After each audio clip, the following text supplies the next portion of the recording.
नमस्कार। फिल्म अभिनेत्री दीपिका पादुकोण एनसीबी के रडार पर है। उन पर आरोप है कि उन्होंने ड्रग्स लिया था। अब उनसे पूछताछ होगी शनिवार को। उनके समेत कई ऐसे फिल्म अभिनेत्रियां और सामने आई हैं जो ड्रग्स का सेवन करती हैं। फिल्म इंडस्ट्री का ऐसा घिनौना चेहरा सामने आया है कि कहीं ना कहीं लगता है कि फिल्म इंडस्ट्री में नशेड़ियों की जमात हो चुकी है।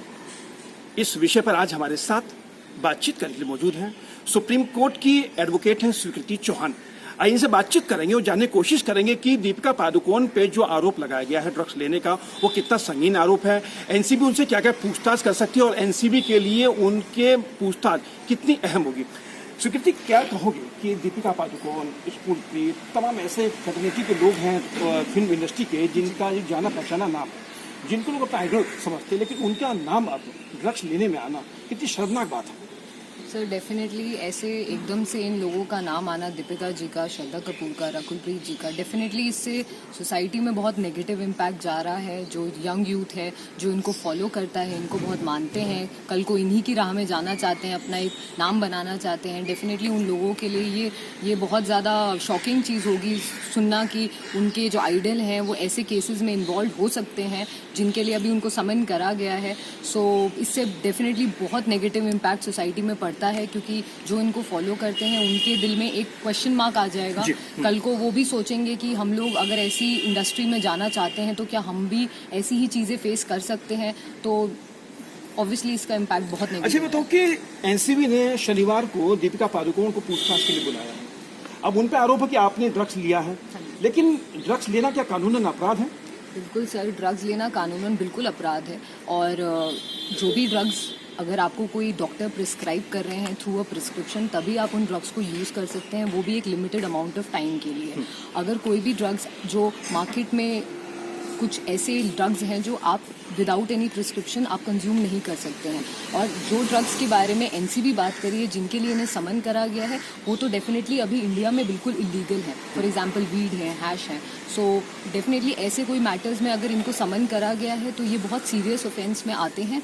और कल को अगर दीपिका जी के ऊपर खुदा ना खासा अगर सही में ये प्रूव हो गया कि उन्होंने ऐसे कंज्यूम करा था तो उनके ऊपर काफी सीरियस। लेकिन ये भी कि वो जिससे ड्रग्स मांग रही है वो ड्रग्स पेडलर नहीं है। जो चैन थी वीजा चक्रवर्ती के साथ जुड़ी हुई थी, तो क्या उस चैन को भी वैसे खंगाला जाएगा? जी सर, बिल्कुल सर। अभी जब दीपिका जी को बुलाया जाएगा और वहाँ पूछताछ उनकी करी जाएगी, उनसे पूछा जाएगा, तो हो सकता है और नाम सामने आए। तो ऐसे ही करके पूरी एक चेन है जो पता लगेगी। हो सकता है कि दीपिका जी ने डायरेक्टली कोई ड्रग पेडलर से नहीं लिए हों ड्रग्स, लेकिन जो चेन है वही उनको, जो एनसीबी है वही वो कंप्लीट करना चाह रही है, ताकि धीरे धीरे सबके नाम सामने आए कि कौन कौन ऐसी चीज़ें करते थे, कर रहे हैं और आगे करेंगे। अच्छा, जैसे भी श्रद्धा कपूर का नाम आया है, रकुलप्रीत का नाम आया है जो मॉडल है, बहुत चर्चित मॉडल है, सारा अली खान का नाम आया है, तमाम और भी लोगों के नाम सामने हैं। तो यानी अगर सबसे पूछताछ होती है तो कहीं ना क्या लगता है कि जनता जिन अभिनेत्रियों को अपना आइडल समझते हैं, जिनकी फिल्में लोग देखते हैं, लेकिन जो नशेड़ियों की जमात में जो शामिल हो चुके हैं, तो लोगों पर कितना बुरा प्रभाव पड़ेगा उसका? सर इसका प्रभाव मैंने अभी बताया आपको, काफ़ी बुरा पड़ेगा, स्पेशली यंग यूथ पे। मैंने कहा जो इनके फॉलोअर्स हैं, लाइक सारा अली खान है, अभी बहुत यंग हैं, अभी जस्ट बॉलीवुड में एंट्री हुई है इनके कुछ 2-3 सालों में ही। अब एकदम से उनका ऐसे केस में उनका नाम सामने आना, श्रद्धा कपूर जी हैं, बहुत यंग हैं, इन लोगों की एज अभी कुछ है भी नहीं, और ऐसे केसेस, सीरियस ऑफेंसेस में, ऐसे ऑफेंसेस में इनका नाम सामने आना, ये इसका बहुत नेगेटिव इम्पैक्ट पड़ता है। बीइंग एक वुमेन एक्ट्रेसेस जो एक आइडियल होती हैं, ऐसी मूवीज़ ये बनाती हैं जिसमें जो ये रियल लाइफ इंसिडेंट्स पे होती है, रियल लाइफ लोगों पे होती हैं, तो ऐसे लोगों की रियल लाइफ जब हमें मूवी से हटके पता लगे और ऐसा कुछ पता लगे तो डेफिनेटली इसका इम्पैक्ट बहुत गलत पड़ता है सोसाइटी। अभी आपने देखा कि जिस तरह से इन लोगों के नाम आए हैं कि ड्रग्स लेने के मामले में, श्रद्धा कपूर का, सारा अली खान का, ये एक चैन होगी, तो कहीं ना कहीं आने वाले दिनों में इन सब पर की कानूनन तौर से गिरफ्तारी तलवार लटकेगी इनके ऊपर।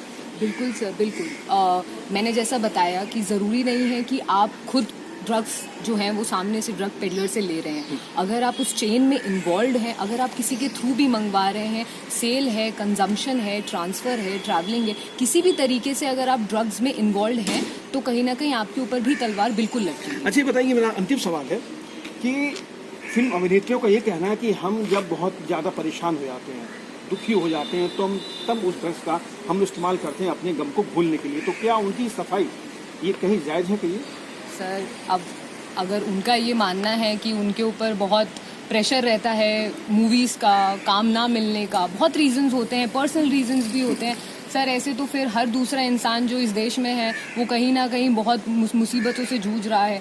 ये सिर्फ इंडस्ट्री की बात नहीं है, आप किसी भी प्रोफेशन में देख लीजिए, लीगल प्रोफेशन में देखिए, जो हमारे यहाँ पे हमारे पीछे अगर कोई बैक लॉयर का कोई सपोर्टिंग नहीं होती है तो हम लोग भी बहुत स्ट्रगल फेस करते हैं। अगर हम लोग भी डिप्रेशन में आके ड्रग्स लेने लग जाए तो फिर सर ये तो कोई समाधान है नहीं। हाँ, आप ये है कि अगर आप साइकेट्रिस्ट को दिखा रहे हैं, आप साइकोलॉजिस्ट को दिखा रहे हैं, आप कंसल्ट कर, उसके बाद वो आपको कोई दवाई प्रिस्क्राइब कर रहे हैं, वो आप खा रहे हैं, वो एक हद तक सही है। लेकिन अगर आप सोच रहे हैं कि हमारी लाइफ ख़त्म हो गई और हम ड्रग्स में इसलिए गए क्योंकि हमारी personal life, professional life affect हो रही थी, तो ये बिल्कुल ये कोई मुझे नहीं लगता क्लियर जस्टिफिकेशन है इस चीज़। चलिए, आपका बहुत बहुत धन्यवाद। ये थी कानून की जानकार सुकृति चौहान जो हमारे साथ बातचीत कर रही थी। इनसे हमने तमाम सवाल के जिन्होंने इसका एक एक करके हमें जवाब भी दिया और तमाम जवाब जो थे इनके बिल्कुल सटीक थे। जिस तरीके से दीपिका पादुकोण, सारा अली खान, श्रद्धा कपूर, रकुल प्रीत, तमाम ऐसे लोगों के सामने जो नाम सामने आए हैं ड्रग्स लेने के मामले में, क्योंकि बहुत ही चौंकाने वाले, और जिससे ये साबित होता है कि फिल्म इंडस्ट्री में एक अधिकांश भाग जो है, अधिकांश लोगों का जो एक जमात है वो नशेड़ियों की है, जिसका पर्दाफाश अब एनसीबी करके रहेगी। कैंपस राहुल के साथ सुरेश झा, न्यूज़ नेट, दिल्ली।